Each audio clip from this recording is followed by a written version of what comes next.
Okay, viewers, I've already brazed my fitting on there, as mentioned in the previous video there for a bit. I drilled out this brass fitting just enough I can press this barb in the centre of it, the vise, a nice firm snug fit. And then I just had the end of it flush, pushed it so it's flush at the other end of that fitting, and just brazed it, and it worked out better than I thought. I just tested it about half an hour ago and it doesn't actually leak at all. It holds up nicely. Even a little one approves. It works quite well. A nice little adapter I made now.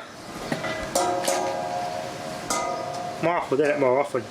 Getting this hose repaired before getting that crimp done was bloody good, $70. Bloody expensive just for one crimp. Good repair, I might just buy a crimping tool and some crimping ferrules and do it myself. I think get a good crimping tool and do it myself.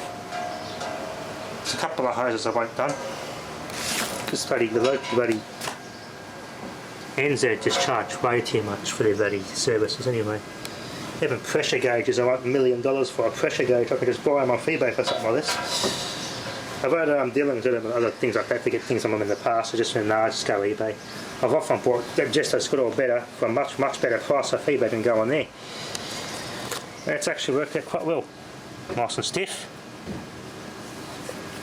That's better, it's not going to fail anymore. I've got a good decent hose now. I've got another ordered another lance which just arrived today from my Honda pressure washer. I've got a better lance for that and the other lance off that one. That cheaper one I put it on the other hose, I use it on the other little petrol pressure washer I fixed up. Anyway, it's actually worked out quite well. Happy with that. That's like going nowhere. Happy. Nowhere. Happy. Thanks for watching.